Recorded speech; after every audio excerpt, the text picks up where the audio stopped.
And I think the Australian people are being reminded that they really need to look at what Labor does when they're in government, not what they say when they're trying to get into government. And I thought it was pertinent today that we should perhaps look at a number of statements that were made in the lead-up to the election that Mr Albanese and his team promised that cost of living pressures would improve under Labor.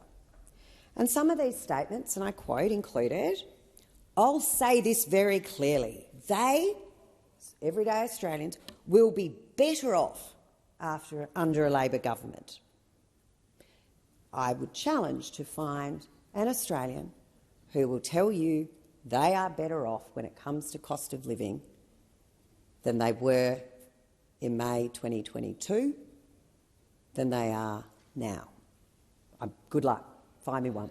Find me one. Anyone out there that is better off from May 2022 to today, just come and let us know. Again, we've got policies about getting power bills down. We've got policies to get real wages moving again. I think we all know, and as Senator Hanson just pointed out, not really the case. People will be seeing in their bank accounts what the change of government means. Well, finally, they actually told the truth about something. All Australians are actually seeing a significant change in their bank accounts since the change of government, but I'm not 100% sure they understood what that meant. I think Australians, when they went to the polls, thought, a change in my bank account that they're so proudly speaking, this will be a positive change. This will be a positive change in my bank account. My mortgage is going to be affordable. My grocery bill is going to go down. My energy bill is going to go down. Not the case. We now have everyday Australians fighting to maintain a roof over their head, that are making choices over what they can spend their money on, because we have petrol prices up, we have grocery prices up, we have energy bills up, we have the tax bills about to go up. All those Australians that rely on their tax return each year, that $1,500 that mid-low income earners received, it's gone. 10 million Australians will be $1,500 worse off with their tax return this year. So we know that everyday Australians have seen a change in their bank account, but not in the way that this Labor government promised it was going to happen. But those of us that have been around for a while, Australians who, those of us tipping on the side of 45 plus, we all remember the recession we had to have. We all remember when unemployment was super high. We all remember when interest rates were through the roof.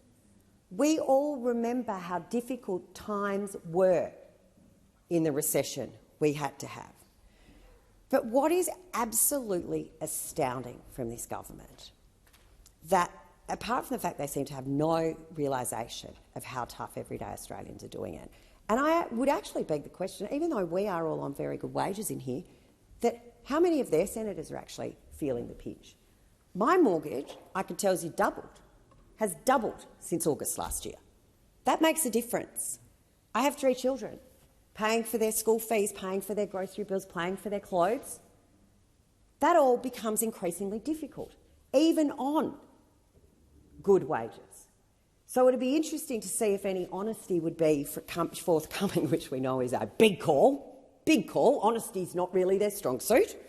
But if any of them were brave enough to say, you know what, my mortgage has gone up, my rent has gone up to the point that it is making a significant income on my household budget, because we know Australians across the board are feeling this pain. A family of 4, since this government has come to power, since their October budget, has been expected to find an extra $22,000. That's how much everything's increased. $22,000. And if you are someone who has your income, your annual income, that there isn't a whole big bonus that comes at the end of it, that doesn't have the capability for you to go to your boss and negotiate a wage rise? Where do you get that $22,000? Some people won't be able to find it. Some people won't be able to find that $22,000. So them and their children are going to miss out. They're going to miss out. Now, that could be missing out on what food goes on the table. That could be missing out on staying in their home. They might have to sell their house. They might have to move from where they're renting somewhere else. That could mean that kids don't get to stay in the same school because they have to move. It also means that some people that are small business owners, and those over sitting on the government benches, we know they don't like small business. They do everything they can to push small business out of business. We're not 100% sure that there's anyone in the government, in either chamber, who's actually ever owned and run a small business, because they've got no experience or no care or no consideration. Hey, what was your small business, Senator Pratt? I note your interjection. Order. Give us an update.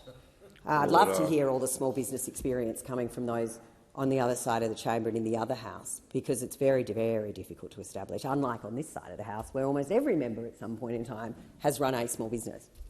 Ours was in agriculture, and I can tell you that was good fun. Super fun. Not only when you've got government policy doing awful things to your business, you're actually out there praying, please rain, and then at a different time of year, please stop raining.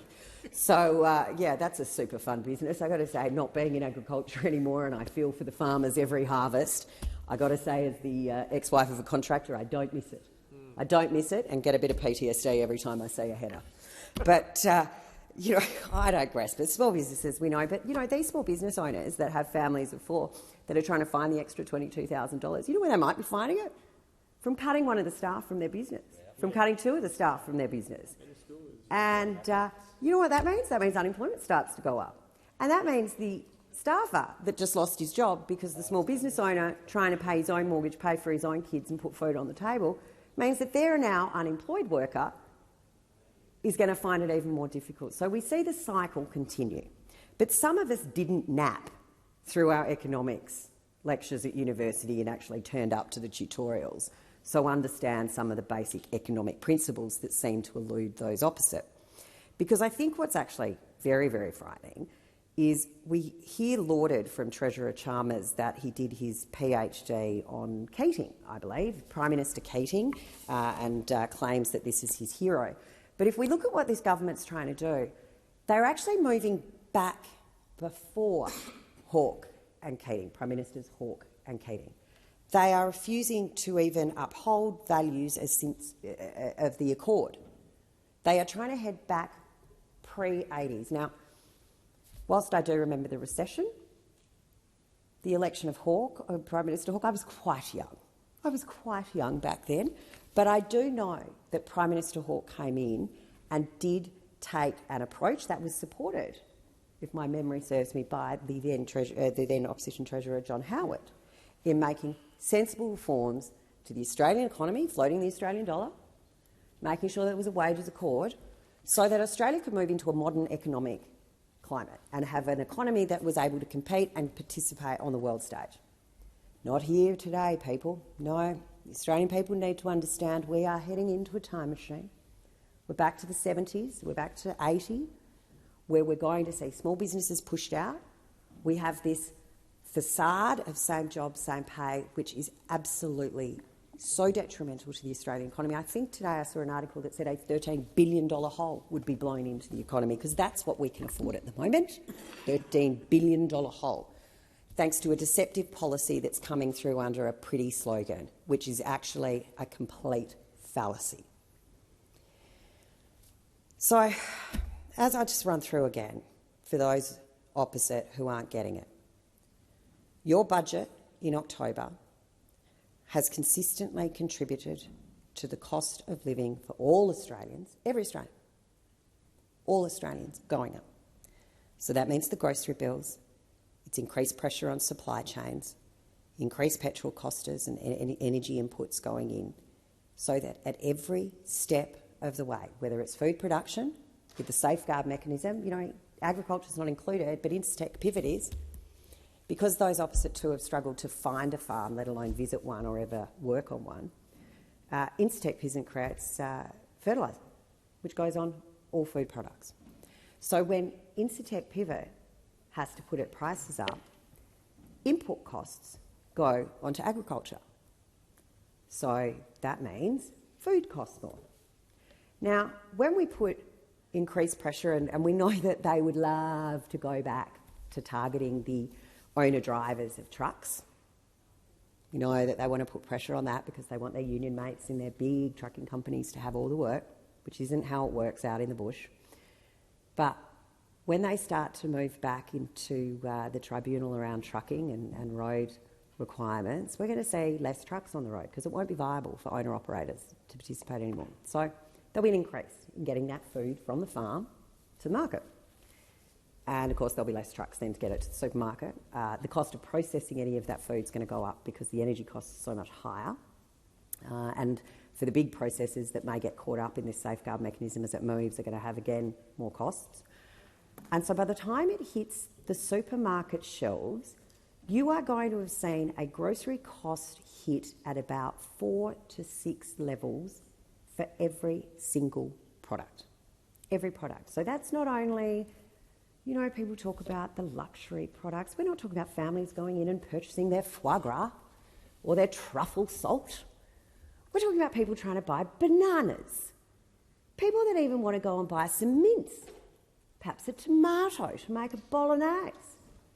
We're talking about everyday meals that families have around their table every night. And every single one of those ingredients will be going up. And they're going to keep going up, not because of the war in the Ukraine, as they'd like you to believe. If you listen, it's all about Ukraine. It's funny, though, because when we were in government and anyone suggested, because the Ukraine war had just started, those opposite were, you know, how dare you shift it, how dare you look at this, apart from the fact there was an oil crisis at the time and there were considerable supply chains being hindered by Russia cutting off gas and oil to supply to a number of European countries who had mistakenly put all their eggs in one basket. But now they're in government. It's a very convenient excuse. Well, guys, it's not the case.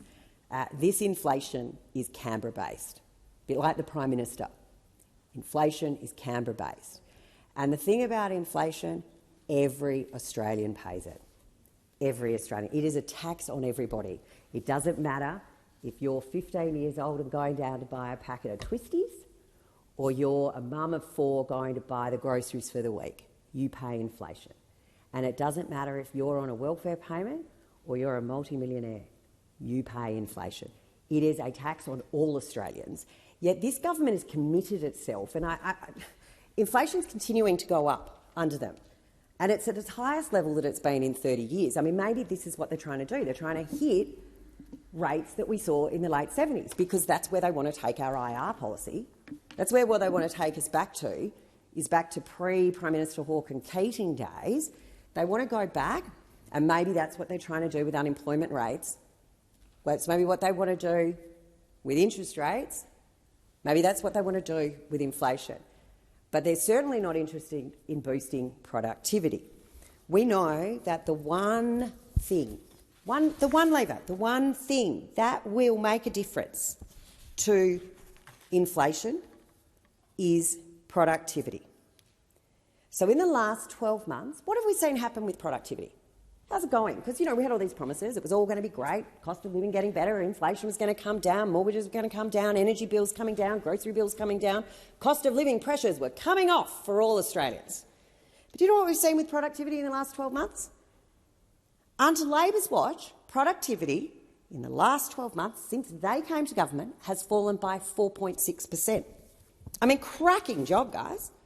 You know, we've literally come out of a global pandemic where the coalition government steered the Australian economy through to the point that we're actually one of the few economies that maintain a AAA credit rating, that we actually kept people connected to their workplace, that we actually did everything we could to support Australians through unprecedented times.